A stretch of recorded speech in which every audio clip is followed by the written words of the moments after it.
तो हेलो मेरे प्यारे प्यारे छात्रों और छात्राओं, कैसे हो आप सब और कैसी चल रही है आप सभी के बोर्ड एग्जाम की तैयारी। आई होप कि आप सभी बहुत अच्छे होंगे और अपने बोर्ड एग्जाम की तैयारी भी बहुत ही शानदार तरीके से कर रहे होंगे।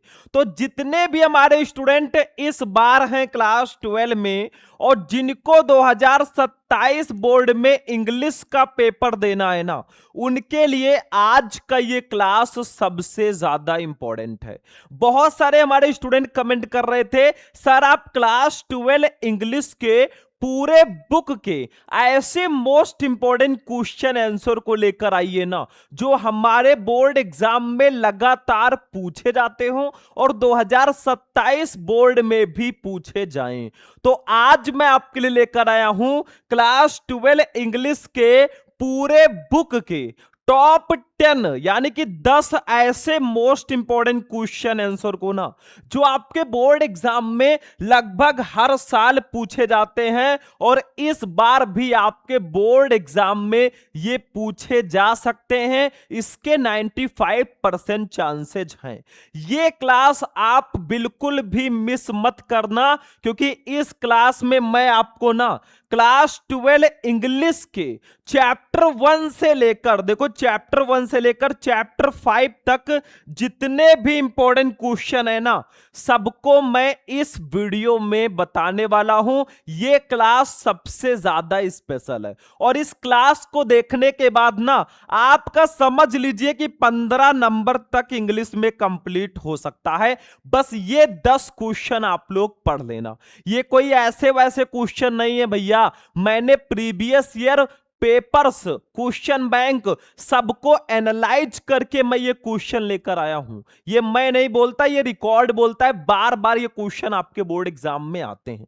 देखो किस किस चैप्टर के क्वेश्चन पढ़ेंगे। सबसे पहले हम पढ़ेंगे द लास्ट लेसन चैप्टर का क्वेश्चन। अरे भैया ये फर्स्ट चैप्टर है हमारा प्रोज का, ठीक है। आज हम प्रोज के क्वेश्चन पढ़ेंगे। फिर हम पढ़ेंगे लॉस्ट स्प्रिंग चैप्टर के क्वेश्चन। फिर हम पढ़ेंगे डीप वाटर चैप्टर के। फिर द रैट ट्रैप और इंडिगो, इन पांचों चैप्टर के क्वेश्चन पढ़ेंगे विथ हिंदी मीनिंग। अगर आपको लग रहा है मेरा हिंदी कमजोर है भैया ना, तो आज आसान हो जाएगा, बिल्कुल हलवा लगने लगेगा। बस ध्यान से आप लोग देख लेना, ठीक है। और वीडियो को लाइक जरूर कर देना और चैनल को सब्सक्राइब करके हमारी फैमिली में आप भी ऐड हो जाना। तो चलिए स्टार्ट करते हैं भैया। एक एक चैप्टर के हम क्वेश्चन पढ़ेंगे और देखो कैसे कैसे क्वेश्चन मैं बताऊंगा। ये देखो क्वेश्चन की मैंने पूरी लिस्ट तैयार कर रखी है। 1 2 3 4 5 ये सब क्वेश्चन है। कितनी बार आए हैं वो भी देख लो, ठीक है। ये 6 7 8 9 10 ये सब कितनी बार आए हैं आप खुद ही देख लो। अब एक एक करके इन क्वेश्चन को हम पढ़ेंगे। पूरी लिस्ट मैंने बना रखी है इंपॉर्टेंट क्वेश्चन की, वही मैं आज आपको बताने वाला हूं, ठीक है। देखो सबसे पहला क्वेश्चन जो हमारा होगा ना, हमारे फर्स्ट चैप्टर से होगा। चैप्टर का नाम है द लास्ट लेसन। देखो चैप्टर का नाम है द लास्ट लेसन, लेकिन हमारा ये फर्स्ट चैप्टर है, ठीक है। देखो क्वेश्चन क्या है, सबसे पहले ये समझो। What did Hamel say about the language and its importance. मतलब व्हाट, क्या, डिड हेमल, हेमल ने से कहा, अबाउट द लैंग्वेज भाषा के बारे में, एंड और इट्स इंपॉर्टेंट उसके महत्व के बारे में। मतलब एम हेमल ने भाषा और उसके महत्व के बारे में क्या कहा। देखो भैया यहां पे हो क्या रहा है कि युद्ध का समय है और फ्रांस पर जो है अटैक हुआ है। मतलब फ्रेंच भाषा जो है अब नहीं पढ़ाई जाएगी एल्सेस एंड लॉरेन के स्कूल में। इसीलिए ये फ्रेंच का लास्ट लेसन है, इसीलिए चैप्टर का नाम है द लास्ट लेसन, ठीक है।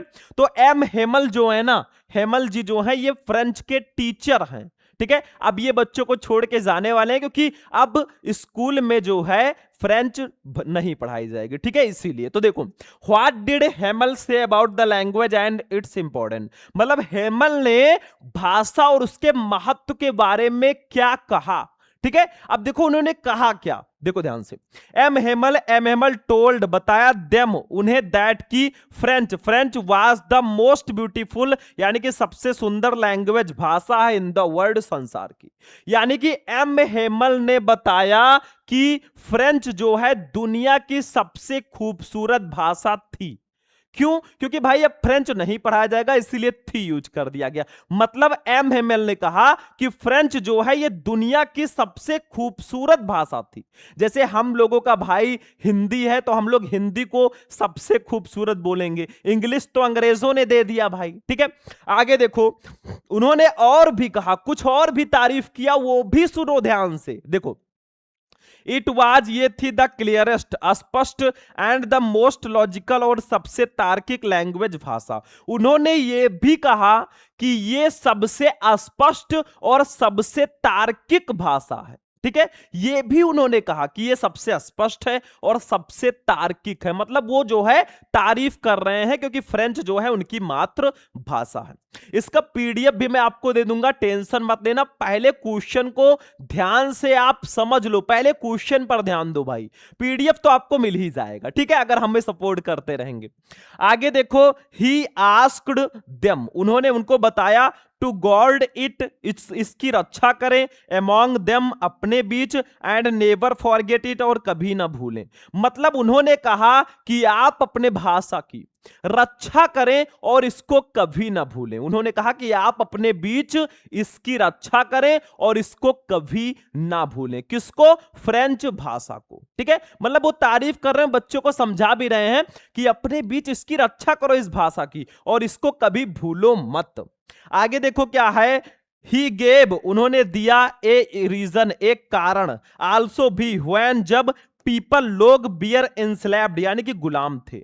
उन्होंने एक कारण भी दिया कि जब लोग गुलाम थे, लोगों को गुलाम बनाया गया था, as long as they held, जब तक वे, they held fast to their language, जब तक वे अपने भाषा से जुड़े रहे, they had the key to their prison, they had, उनके पास थी, द की, चाबी, टू दियर प्राइजन, जेल की। मतलब उन्होंने कहा, he gave a reason also when people were enslaved, यानी कि उन्होंने एक कारण भी दिया कि जब लोग गुलाम थे, ठीक है, as long as they held fast to their language, और जब तक वे अपने भाषा से जुड़े रहे, they had the key to their prison, तब तक उनके पास अपने जेल की चाबी थी। ठीक है, मतलब जो आपकी लैंग्वेज है ना, वो आपको आपके जेल की चाबी का भी काम कर सकती है। ठीक, तो ये उन्होंने बताया, मतलब उन्होंने तारीफ किया।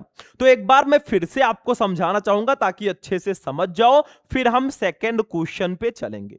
देखो ध्यान से, क्वेश्चन है कि what did Hamel say about the language and its importance, यानी कि एम हेमल ने भाषा और उसके महत्व के बारे में क्या कहा। एम हेमल जो है वो फ्रेंच के टीचर हैं। ठीक है, चूंकि अब फ्रेंच नहीं पढ़ाया जाएगा तो वो अब कुछ समझा रहे हैं बच्चों को। देखो, M Hamel told them that French was the most beautiful language in the world, यानी कि एम हेमल ने उनको बताया कि फ्रेंच दुनिया की सबसे खूबसूरत भाषा थी। It was the clearest and the most logical language, ये सबसे स्पष्ट और सबसे तार्किक भाषा थी। He asked them to guard it among them and never forget it, उन्होंने उनसे कहा कि इसे अपने बीच सुरक्षित रखें और इसको कभी ना भूलें। किसको? फ्रेंच को। ठीक है, आगे देखो, he gave a reason also when people were enslaved, उन्होंने एक कारण भी दिया कि जब लोग गुलाम थे, as long as they held fast to their language, और जब तक वे अपने भाषा से जुड़े रहे, they had the key to their prison, तब तक उनके पास अपने जेल की चाबी थी। ठीक है, अब इसका आप लोग बच्चों ले लो स्क्रीनशॉट, फिर हम चलेंगे सेकंड क्वेश्चन पे। देखो, मैं हिंदी मीनिंग के साथ बता रहा हूं ना, ताकि आपको आसानी से समझ में आ जाए, इससे आसान तरीके से कोई नहीं बताएगा। ठीक है, तो इसका स्क्रीनशॉट ले लो फटाफट। तो हो गया स्टूडेंट स्क्रीनशॉट। चलिए भैया, आप चलते अपने सेकंड क्वेश्चन पे। ये भी इसी चैप्टर का ही क्वेश्चन है और बहुत ज्यादा इंपॉर्टेंट है, 2022-23 में आ चुका है, तो इस बार भी पूरे के पूरे चांसेस हैं। ठीक है, तो चलो देखते हैं क्या है। देखो, what did M Hamel say about the French language, यानी कि एम हेमल ने फ्रेंच भाषा के बारे में क्या कहा। देखो भैया, मैं आपको प्रोज के जो शॉर्ट आंसर टाइप क्वेश्चंस है ना, जो 8 नंबर के आते हैं, वो मैं आपको समझा रहा हूं, ये ध्यान रखना। 8 नंबर वाले शॉर्ट आंसर टाइप क्वेश्चन मैं आपको बता रहा हूं। अगर आपको लॉन्ग क्वेश्चन भी चाहिए ना, तो आप लोग फटाफट कमेंट कर देना भाई। कमेंट बॉक्स आपके लिए ही होता है। कमेंट करोगे, हमें पता चलेगा कि बच्चों को क्या चाहिए, तो मैं आपको लॉन्ग क्वेश्चन पर भी वीडियो दे दूंगा। तो देखो, what did M Hamel say about the French language. M Hamel ने फ्रेंच भाषा के बारे में क्या कहा? तो भाई वो तारीफ कर रहे थे, क्योंकि फ्रेंच उनकी मातृभाषा है, फ्रेंच वो पढ़ाते थे। देखो, he called French the most beautiful language in the world, यानी कि उन्होंने कहा कि फ्रेंच दुनिया की सबसे खूबसूरत भाषा है। ठीक है। ही सैड, उन्होंने कहा दैट कि it was the clearest and the most logical language. उन्होंने यह भी कहा कि यह सबसे स्पष्ट और सबसे तार्किक भाषा है। बस भाई, आपका 4 नंबर यहां पर भी फिक्स है। अगर यह क्वेश्चन आता है ना, इतना ही आप लिख दोगे, आपका 4 नंबर बिल्कुल फिक्स है।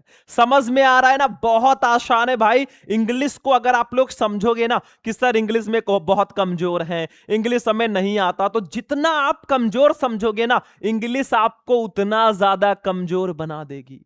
और जितना आप लोग हमारे साथ अच्छे से पढ़ोगे, आपका जो है इतना अच्छा मार्क्स आ जाएगा इंग्लिश में ना, जो आपने सोचा नहीं होगा। चलो, इसका भी स्क्रीनशॉट लो फटाफट। वीडियो को आप लोग लाइक करते हुए चलना, क्योंकि आपका एक एक लाइक जो है ना, हमें मोटिवेट करता है कि हम आपके लिए और भी अच्छी अच्छी क्लासेस लाएं। अब हमारी लिस्ट में अगर देखा जाए बच्चों ना, तो जो तीसरा क्वेश्चन है, देखो ये हमारी लिस्ट है, इसमें तीसरा क्वेश्चन अब हम देखने जा रहे हैं, और ये हमारे चैप्टर 2 का क्वेश्चन है। चैप्टर 2 का नाम है बच्चों लॉस्ट स्प्रिंग। इसमें होता क्या है, 2 चीजों का वर्णन किया गया है। सबसे पहले तो जो दिल्ली के सीमापुरी में जो कूड़ा बीनने वाले लोग हैं ना, उनकी दयनीय स्थिति को बताया गया है। और इसी चैप्टर में एक और पार्ट है, मतलब जो फिरोजाबाद में चूड़ी बनाने वाले लोग हैं ना, उनकी स्थिति को भी इस चैप्टर में समझाया गया है।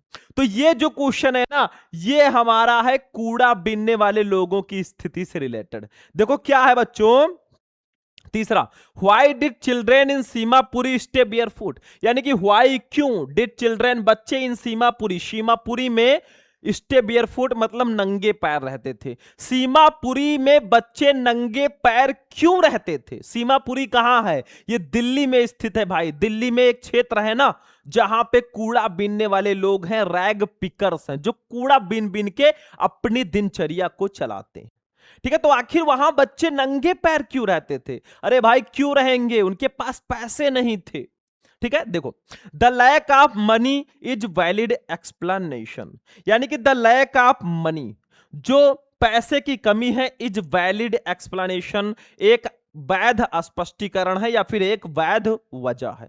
मतलब पैसे की कमी जो है ना, यही मेन वजह है, यही एक वैलिड एक्सप्लेनेशन है, यही वैध स्पष्टीकरण है। जब पैसे नहीं रहेंगे ना, तो नंगे पैर रहना ही होगा, क्योंकि वो किसी तरह कूड़ा बीन के, किसी तरह कूड़ा करकट बीन के उसको बेच के वो अपना पेट पालते हैं। कहां से वो फैशन करेंगे? आपको क्या लगता है कि आपके पेरेंट्स अगर आपको अच्छे से पढ़ा रहे हैं ना, तो समझ लो बहुत किस्मत वाले हो आप। ठीक है। हर किसी का किस्मत आपके जैसा नहीं है। छोटे छोटे बच्चे मैंने देखा है ना, सड़कों पर भीख मांगते हैं, पैसे मांगते हैं, उनकी स्थिति सोचो कैसी रहती है। तो अगर आपके पास सुविधा है, अगर आपके पास संसाधन है, आजकल जो है ना, एक अच्छे मम्मी पापा का होना भी एक सौभाग्य की बात है कि वो आपको पढ़ा रहे हैं। वही देखो, कूड़ा बीनने वाले लोग चाह कर भी, वो भी चाहते हैं हमारा बेटा पढ़े, लेकिन उनके पास पैसे नहीं है खाने के लिए, पढ़ाएंगे कहां से? ठीक है। तो अगर आपको भगवान ने उस लायक बनाया ना, तो कुछ बड़ा करो भाई, दिखा दो। देखो तीसरा, आगे देखो क्या होता है, चिल्ड्रेन लाइक साहेब, चिल्ड्रेन लाइक साहेब, साहेब जैसे बच्चे। साहेब भी कूड़ा बीनने वाले लोगों में से एक लड़का है साहेब। ठीक है। कांट अफोर्ड शूज, वो शूज नहीं खरीद सकता। मतलब साहेब जैसे बच्चे जो हैं, वो जूते नहीं खरीद सकते, इसीलिए वो नंगे पैर रहते हैं। देखो, when sahib gets a pair of shoes, जब साहेब को एक जोड़ी जूते मिलते हैं, साहेब जो है ये कूड़ा बीनने वाला लड़का है, ही बियर्स, वो पहन लेता है। जब साहेब को ना एक जोड़ी जूते मिलते हैं, वो खुशी खुशी पहन लेता है। ठीक है। वन एक्सप्लेनेशन, एक स्पष्टीकरण ये भी है, इज दैट की इट हैज बिकम, ये बन गया है, ये ट्रेडिशन एक परंपरा फॉर देम, उनके लिए, टू स्टे बेयरफुट, नंगे पैर रहना। और एक एक्सप्लेनेशन ये भी है ना कि उनके लिए नंगे पैर रहना एक परंपरा बन गई है। मतलब उनके दादा दादी भी नंगे पैर रहते थे, पापा भी नंगे पैर रहते थे, चाचा भी नंगे पैर कूड़ा बीनते हैं, उनके लिए एक परंपरा बन गई है, क्योंकि उतने पैसे उनके पास नहीं होते हैं कि वो जूते चप्पल खरीद कर पहन सके, वो अपना पेट पाल सके, वही बहुत बड़ी बात है। आगे देखो, but the writer doubts it, लेकिन लेखक जो है इस पर संदेह करता है। तो क्वेश्चन क्या था, एक बार मैं फिर से समझाऊंगा, और मैं ये कहूंगा ना कि इतनी मेहनत कर लो, इतना मेहनत कर लो ना, कि जब आपका रिजल्ट आए, आपके क्लास का जो सबसे तेज बच्चा जो आपको लग रहा है ना, वो आपसे पूछे भाई तेरे इतने नंबर कैसे आ गए, इतना मेहनत इतनी खामोशी से करो कि सफलता शोर मचा दे। तो क्वेश्चन था, why did children in Seemapuri stay barefoot, Seemapuri में बच्चे नंगे पैर क्यों रहते थे? तो the lack of money is valid explanation, यानी कि पैसे की कमी जो है ये वैध स्पष्टीकरण है, वैध वजह है। Children like Saheb can't afford shoes, Saheb जैसे बच्चे जूते नहीं खरीद सकते। When Saheb gets a pairs of shoes he wears, जब साहेब को एक जोड़ी जूते मिलते हैं वो उसे पहन लेता है। वन एक्सप्लेनेशन इज दैट, एक स्पष्टीकरण ये भी है कि it has become a tradition for them to stay barefoot, उनके लिए नंगे पैर रहना एक परंपरा बन गई है। But the writer doubts it, लेकिन लेखक इस पर संदेह करता है। ठीक है, बस हो गया, इसका स्क्रीनशॉट लो बच्चों, फिर हम आगे बढ़ेंगे। ठीक है, चलो अब ये देखो, चौथा क्वेश्चन जो है ना, वो भी हमारे चैप्टर 2 का ही है और हमारे कूड़ा बीनने वाले लोगों से ही रिलेटेड है। ठीक है, अब यहां पे क्वेश्चन क्या किया जा रहा है, देखो भैया, अगर इसका पीडीएफ चाहिए या फिर अगर आपको हमारा क्रैश कोर्स ज्वाइन करना है ना, उसमें सारे पीडीएफ सब कुछ मिल जाता है, तो आप लोग कांटेक्ट कर लेना हमसे। देखो ये मेरा नंबर है 9918, फटाफट लिख लो 332305। अगर आपको नोट्स चाहिए या फिर आपको क्रैश कोर्स ज्वाइन करना है ना, तो इस नंबर पर मेरे कांटेक्ट कर लेना भाई, कॉल या मैसेज कर लेना, आपके सर जी हमेशा आपके लिए उपस्थित हैं। लेकिन पहले ध्यान से इस क्लास को देख तो लो। देखो अगला क्वेश्चन है, चौथा हमारी लिस्ट में, ये भी हमारे चैप्टर 2 का ही क्वेश्चन है।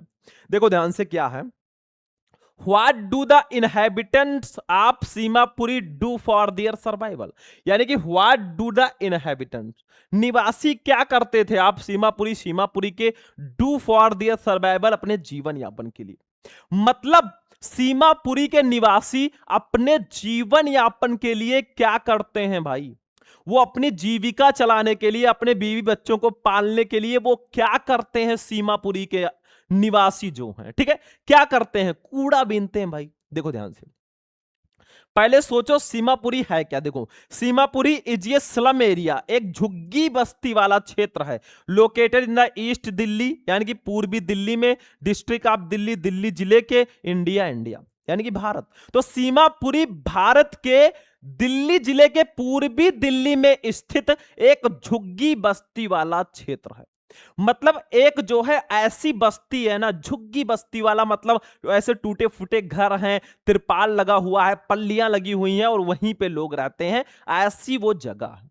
देखो, it is home of thousand of people, ये उन हजारों लोगों का घर है, who live in extreme poverty, जो अत्यधिक गरीबी में रहते हैं।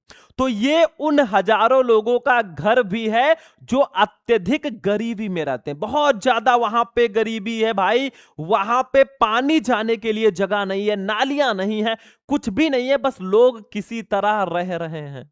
अगर आपके पास घर है तो ये मत सोचिए कि पूरे देश में जितने भी बच्चे हैं ना, सबके पास ऐसा ही घर होगा। बहुत सारे लोग ऐसे हैं जो टूटी फूटी झोपड़ियों में रहते हैं, जब पानी बरसता है ना, बूंदे टप टप उनके ऊपर चूती हैं। ठीक है, सोचो आगे देखो, आगे the majority of the residence, यानी कि अधिकांश निवासी आप सीमापुरी के आर रैग पिकर्स, मतलब वो कूड़ा बीनने वाले लोग हैं, हु अर्न जो कमाते हैं, देयर लिवलीहुड अपनी जीविका, बाय कलेक्टिंग इकट्ठा करके, एंड सेलिंग और बेचकर, रिसाइक्लेबल वेस्ट यानी कि पुनर्चक्रण वाली जो वेस्ट कूड़े कचरे होते हैं। मतलब the majority of residents of Seemapuri are rag pickers, मतलब सीमापुरी के अधिकांश निवासी जो हैं कूड़ा बीनने वाले लोग हैं, who earn their livelihood by collecting and selling recyclable waste, जो अपनी जीविका पुनर्चक्रण हेतु कूड़े कचरे को इकट्ठा करके या उनको बेचकर कमाते हैं। मतलब कूड़े करकट को बेचकर जो कमाते हैं, अपनी जीविका, अपना परिवार चलाते हैं। आगे देखो, इट इज अ चैलेंजिंग, ये एक चुनौतीपूर्ण एंड हजार्डस और जोखिम भरा ऑक्यूपेशन व्यवसाय है, दैट जो प्रोवाइड, पीआर वो लिख देना, प्रोवाइड प्रदान करता है, स्टेडी सोर्स स्थिर स्रोत ऑफ इनकम आय का, फॉर द रेजिडेंट्स निवासियों को, आप सीमापुरी के। मतलब ये एक चुनौतीपूर्ण और खतरों से भरा व्यवसाय है जो सीमापुरी के लोगों को आय का एक स्थिर स्रोत प्रदान करता है। वो लोग कूड़ा बीनने जाते हैं, हमेशा वो आस लगाए रहते हैं ना, आज कुछ अच्छा मिलेगा, आज कुछ पैसे कूड़े करकट में मिल जाएंगे। उनके लिए वो वंडर से भरा होता है, वो आश्चर्य से भरा होता है।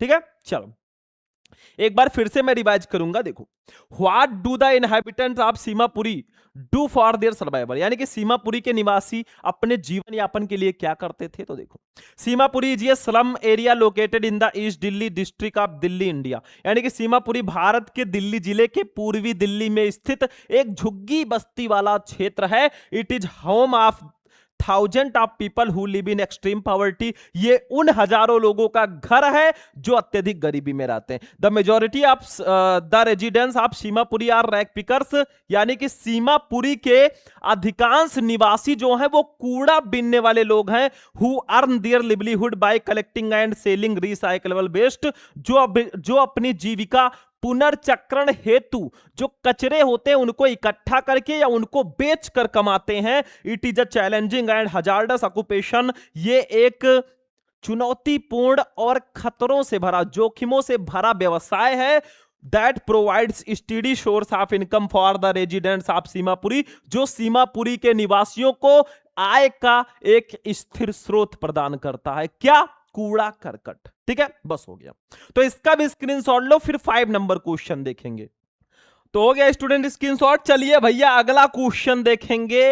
अब हम आ चुके हैं ना अपने चैप्टर नंबर 3 जिसका नाम है डीप वाटर। अब हम देखेंगे डीप वाटर के इंपॉर्टेंट क्वेश्चन को, ठीक है, क्योंकि हम चैप्टर 1 से 5 तक के क्वेश्चन देख रहे हैं। और अभी टेंशन मत लेना भाई, ऐसे ही मैं आपको और भी बहुत सारे क्वेश्चंस बताऊंगा। जब तक आपको टॉपर नहीं बना देता ना, मैं पीछा नहीं छोड़ने वाला। देखो क्या है भैया, 5 नंबर देखो। How deep was the pool, pool कितना गहरा था। What was there inside the water, यानी कि पानी के अंदर क्या था। मतलब कहा जा रहा है कि पूल कितना गहरा था और पानी के अंदर क्या था, क्या हुआ पानी के अंदर। तो देखिए डगलस जी जो है ना, ध्यान से समझना, डगलस डीप वाटर क्यों पड़ा, क्योंकि डगलस जी गलती से गहरे पानी में गिर गए थे। ठीक है, अब देखो ध्यान से मैं बता रहा हूं। डगलस बेंट डाउन, डगलस गए थे टू द बॉटम, सतह पर, of 9 feet, 9 feet deep water, गहरे पानी में, फॉर द फर्स्ट टाइम, पहली बार। तो डगलस जी जो है ना वो 9 फीट गहरे पानी की सतह पर पहली बार गए थे। ठीक है, क्योंकि 9 फीट का तो कोई इंसान होगा नहीं, तो वो डूबने वाले थे। ठीक है, आगे देखो 9 फीट सीम्स, 9 फीट लग रहे थे टू हिम, उनके लिए, लाइक की तरह, मोर देन 90 फीट, यानी कि 90 फीट से भी ज्यादा।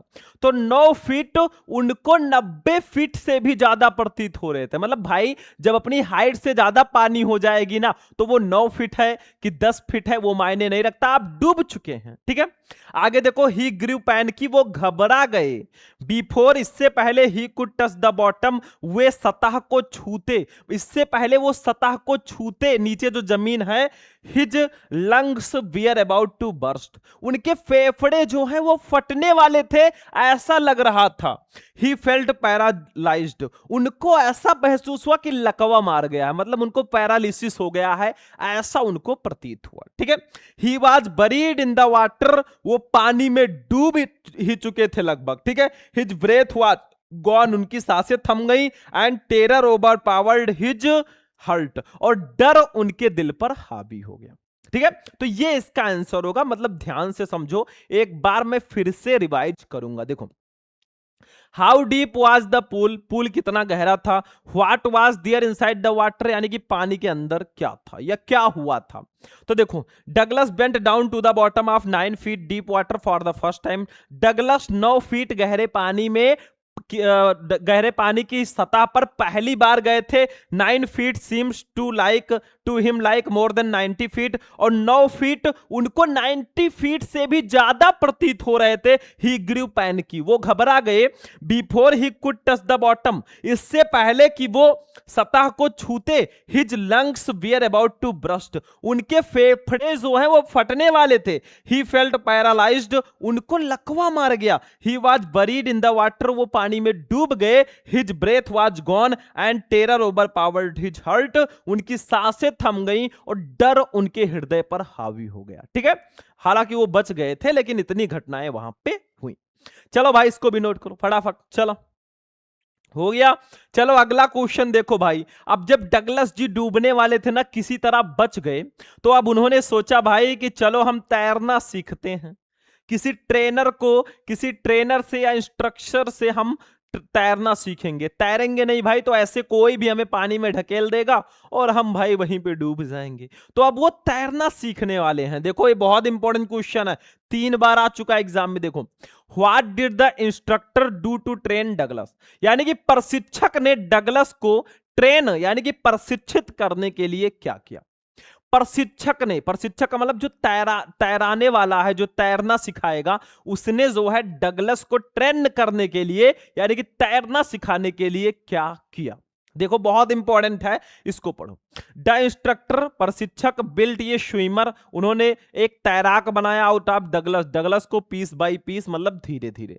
तो प्रशिक्षक ने डगलस जी को ना धीरे धीरे एक तैराक बनाया, एक स्विमर बनाया। ठीक है, फॉर 3 मंथ, 3 महीने तक ही हेल्ड हिम हाई, उन्हें ऊंचा लटकाए रखा। ऑन ए रोप, रस्सी से अटैच्ड, जो अटैच थी टू हिज बेल्ट, यानी कि उनके बेल्ट से। यानी कि 3 महीने तक उनको उनकी कमर से बंधी एक रस्सी से उनको ऊंचा लटकाए रखा। ठीक है, किसको?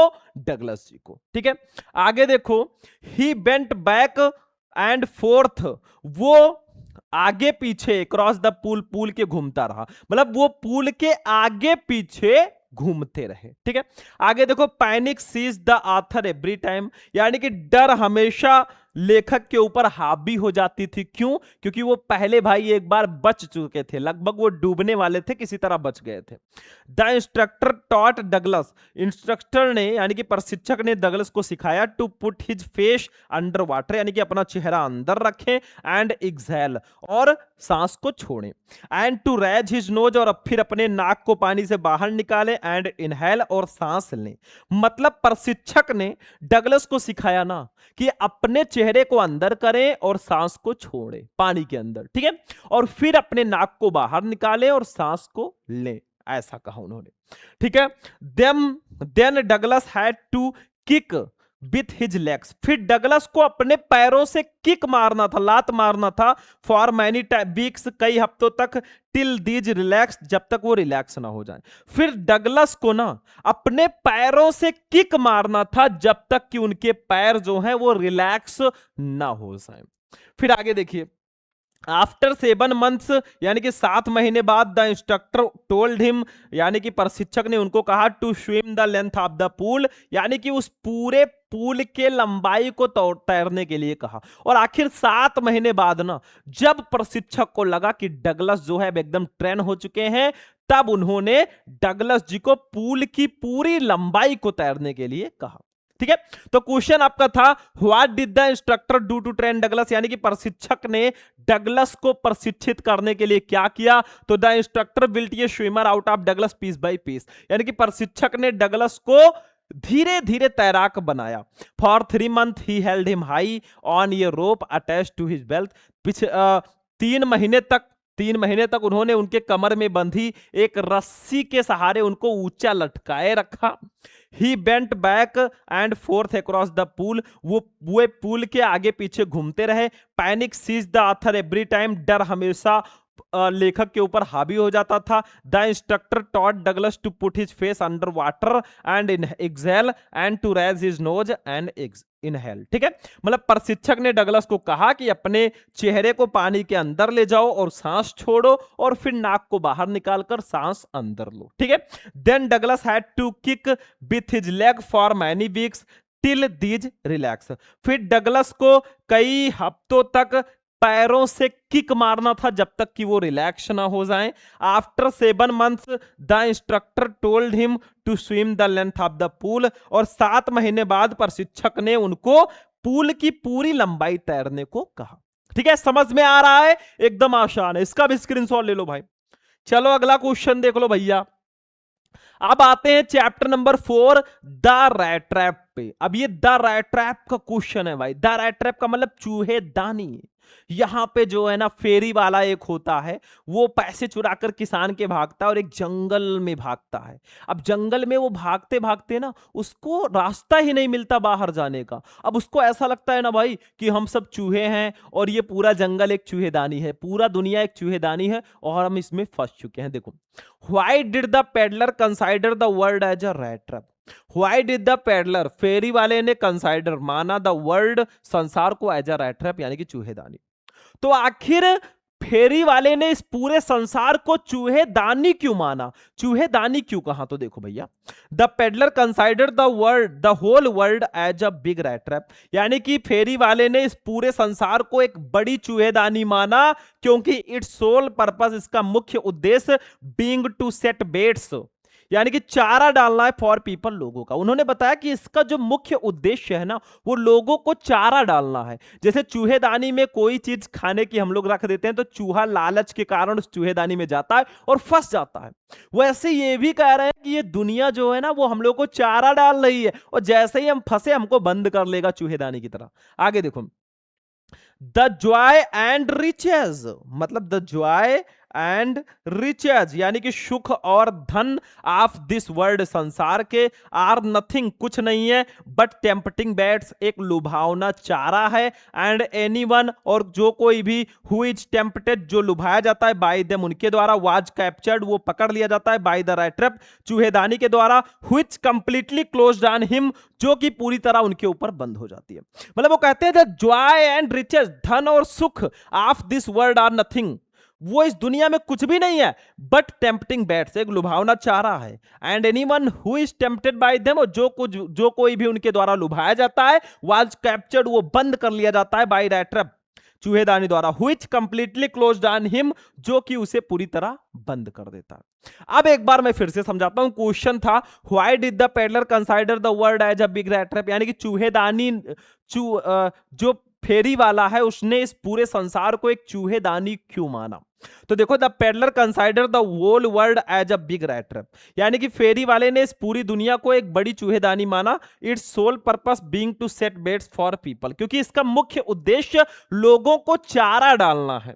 The joy and riches of this world are nothing but tempting baits, यानी कि सुख और धन इस दुनिया में कुछ भी नहीं बल्कि एक लुभावना चारा है, and anyone who is tempted bye them, और जो कोई भी उनके द्वारा लुभाया जाता है, was captured by the rat trap, which completely closed in on him, वो जो है उनके द्वारा पकड़ लिया जाता है और पूरी तरह बंद कर दिया जाता है। जैसे चूहेदानी में चूहे को पकड़कर बंद कर दिया जाता है वैसे। ठीक है, चलो स्क्रीनशॉट ले लो। अब अगले क्वेश्चन पे आ जाओ बच्चों। एक क्वेश्चन आपका बहुत इंटरेस्टिंग है भाई कि who is the rat trap seller, चूहेदानी बेचने वाला कौन था? How did he make them, वो इसको कैसे बनाता था? इसी चैप्टर में एक चूहेदानी बेचने वाला है, तो चूहेदानी बेचने वाला कौन था और वो इसको कैसे बनाता था? देखो, the rat trap is a story of a peddler, यानी कि तो द रैट ट्रैप है वो एक फेरी वाले की कहानी है, who used to earn his living, जो अपनी आजीविका कमाता था by selling small rat trap, छोटे छोटे चूहेदानी को बेचकर, मेड ऑफ वायर, जो कि वायर की बनी होती थी। मतलब द रैट ट्रैप जो कहानी है ना वो एक फेरी वाले की है, जो अपनी आजीविका को चलाने के लिए वायर के बने छोटे छोटे चूहेदानियों को बेचता था। कौन? फेरी वाला।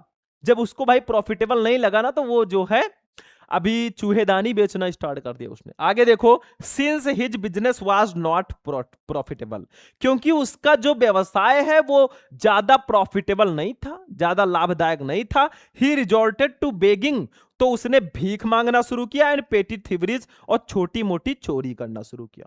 अब उसका भैया ये जो रैट ट्रैप चूहेदानी वाला बिजनेस है ना, वो प्रॉफिटेबल नहीं था, उससे ये कमा नहीं पाता था, तो उसने जो है छोटी मोटी चोरी करना और भीख मांगने का सहारा लिया। ठीक है। Nobody treated him with kindness and respect, कोई भी उसके साथ दयालुता और सम्मान के साथ व्यवहार नहीं करता था। ठीक है, तो ये प्रॉब्लम है। चलो एक बार फिर से बताऊं इसको, देखो, who was the rat trap seller, चूहेदानी बेचने वाला कौन था? How did he make them, वो इसको कैसे बनाता था? तो देखो भैया, the rat trap is a story of a peddler, यानी कि द रैट ट्रैप एक फेरी वाले की कहानी है, who used to earn his living by selling small rat traps made of wire, जो अपनी आजीविका वायर से बने छोटे छोटे चूहेदानियों को बेचकर कमाता था। Since his business was not profitable, क्योंकि उसका बिजनेस जो है वो प्रॉफिटेबल नहीं था, he resorted to begging and petty thieveries, उसने भीख मांगना और चोरी, छोटी मोटी चोरी करने का सहारा लिया। Nobody treated him with kindness and respect, कोई भी उसके साथ दयालुता और सम्मान के साथ व्यवहार नहीं करता था। इसका भी स्क्रीनशॉट लो, फिर हम 9 नंबर क्वेश्चन पे चलेंगे। हो गया स्टूडेंट स्क्रीनशॉट। चलिए भैया अगला क्वेश्चन देखते हैं, इसी चैप्टर का ही क्वेश्चन है। देखो होता क्या है, जो फेरी वाला है ना, आखिर उसको ऐसा लगा क्यों कि ये पूरी दुनिया एक चूहेदानी है? क्यों लगा भाई? रीजन होगा। देखो 9 number, what happened to the rat trap seller in the woods, यानी कि चूहेदानी बेचने वाले के साथ जंगल में क्या हुआ? वुड्स का मतलब यहां पे जंगल है। ठीक है, मतलब उसको ऐसा क्यों फील हुआ कि ये पूरी दुनिया एक चूहेदानी है? ठीक है, क्योंकि रैट ट्रैप सेलर ही जो है वो फेरी वाला था, मतलब फेरी वाला ही तो चूहेदानी बेचता था भाई। ठीक है, तो देखो, आफ्टर स्टीलिंग, चुराने के बाद, द क्रॉफ्टर्स मनी, किसान का पैसा, द पेडलर, फेरी वाला, एवॉइडेड द रोड, उसने रोड को एवॉइड किया, वो रोड से नहीं गया, एंड वॉक्ड थ्रू, वो होकर गुजरा, द फॉरेस्ट, जंगल से।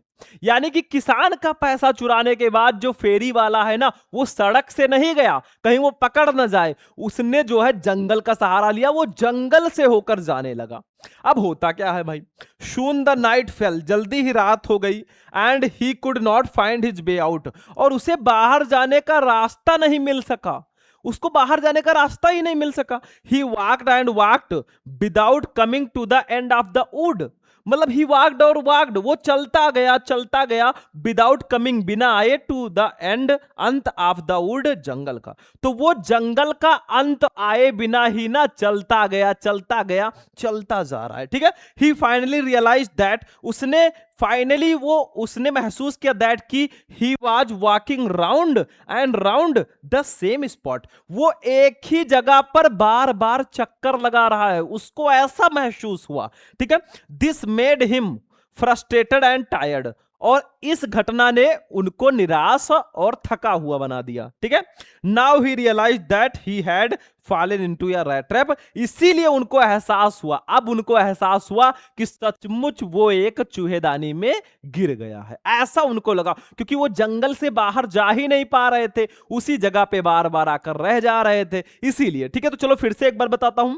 What happened to the rat trap seller in the wood, यानी कि जंगल में चूहेदानी बेचने वाले के साथ क्या हुआ? तो आफ्टर स्टीलिंग द क्रॉफ्टर्स मनी, किसान का पैसा चुराने के बाद, the peddler avoided the road and walk through the forest, यानी कि जो फेरी वाला है वो रोड से ना जाते हुए वो जंगल से होकर गुजरा। Soon the night fail and he could not find his way out, और जल्दी ही रात हो गई और उसको बाहर जाने का रास्ता नहीं मिल सका। He walk and walk without coming to the end of the wood, वो जंगल का अंत आए बिना ही वो चलता गया, उसको अंत ही नहीं मिल रहा था। He finally realise that he was walking round and round the same spot, और फाइनली उसको एहसास हुआ ना कि वो एक ही जगह पर बार बार चक्कर लगा रहा है। ठीक है, this made him frustrated and tired, और उसने इसको जो है निराश और थका हुआ बना दिया। Now he realize that he had fallen into a rat trap, और अब उसको एहसास हुआ कि वो सचमुच एक चूहेदानी में गिर गया है। बेटा समझ में आ रहा है बच्चों? बड़ी चलो ये भी समझ में आ गया, स्क्रीनशॉट ले लो। अब लास्ट वाला क्वेश्चन हमारा है बच्चों, ये इंडिगो चैप्टर का होगा भाई। हमारे गांधी जी जो है इसमें हैं, चंपारण वालों की दशा सुधार रहे हैं। देखो, what did Gandhi ji do for Champaran, यानी कि गांधी जी ने चंपारण के लिए क्या किया। What did Gandhi ji do for Champaran, Gandhi ji ने चंपारण के लिए क्या किया। इंडिगो का मतलब क्या होता है? किसान। चलो देखो भैया, महात्मा गांधी अपॉइंटेड, महात्मा गांधी जी ने नियुक्त किया वॉलेंटियर्स मतलब स्वयं सेवकों को, एजुकेट शिक्षित करने के लिए, द विलेजर गांव वालों को, आप चंपारण के, एंड और सेटअप एन आश्रम हियर, और उन्होंने एक आश्रम भी स्थापित किया। यानी कि गांधी जी ने चंपारण के गांव वालों को शिक्षित करने के लिए स्वयं सेवकों को नियुक्त किया और वहां पर एक आश्रम भी स्थापित किया। ठीक है। हिज वाइफ कस्तूरबा, उनकी वाइफ कस्तूरबा जी जो हैं, टॉट पर्सनल क्लीननेस, उन्होंने व्यक्तिगत स्वच्छता एंड कम्युनिटी सैनिटेशन और सामुदायिक स्वच्छता के बारे में टू द विलेजर गांव वालों को बताया। और उनकी पत्नी जो कस्तूरबा जी है ना, उन्होंने व्यक्तिगत स्वच्छता और सामुदायिक स्वच्छता के बारे में पाठ पढ़ाया। एंड ये डॉक्टर आल्सो वॉलंटियर्ड, और एक डॉक्टर को भी नियुक्त किया गया टू सर्व द विलेजर, यानी कि गांव वालों की सेवा के लिए, फॉर ये पीरियड ऑफ 6 मंथ, यानी कि 6 महीने के समय के लिए। तो वहां पे गांव वालों की सेवा के लिए 6 महीने के लिए एक डॉक्टर को भी नियुक्त किया गया। तो क्वेश्चन था, what did Gandhi ji do for Champaran, Gandhi ji ने चंपारण के लिए क्या किया। तो Mahatma Gandhi appointed volunteer to educate the villager of Champaran and set up an ashram there, यानी कि महात्मा गांधी जी ने चंपारण के गांव वालों को शिक्षित करने के लिए स्वयं सेवकों को नियुक्त किया और वहां पे एक आश्रम भी स्थापित किया। His wife Kasturba taught personal cleanness and community sanitation to the villager, और उनकी पत्नी कस्तूरबा जी ने व्यक्तिगत स्वच्छता और सामुदायिक स्वच्छता का पाठ पढ़ाया। And a doctor also volunteer to serve the villager for a period of 6 month, और एक डॉक्टर को भी 6 महीने के लिए गांव वालों की सेवा के लिए नियुक्त किया गया। बस हो गया भाई, ये भी क्वेश्चन हो गया, इसका भी स्क्रीनशॉट ले लो भैया। तो हमने देखा, ये हमारा लास्ट क्वेश्चन था। हमने आज पढ़ा क्लास 12 इंग्लिश के चैप्टर 1 से लेकर चैप्टर 5 तक top 10 most important question answer को। आपको ये क्लास कैसा लगा भाई? ये क्लास यहीं पर फिनिश होगा। अच्छा लगा होगा तो वीडियो को ज्यादा से ज्यादा लाइक करना, चैनल को भी सब्सक्राइब करके रखना, और अपने दोस्तों के साथ भी इस वीडियो को शेयर कर देना। बाकी हम चलते हैं, फिर आपसे मिलेंगे किसी नेक्स्ट वीडियो में नेक्स्ट इंपॉर्टेंट टॉपिक के साथ। तब तक के लिए जय हिंद।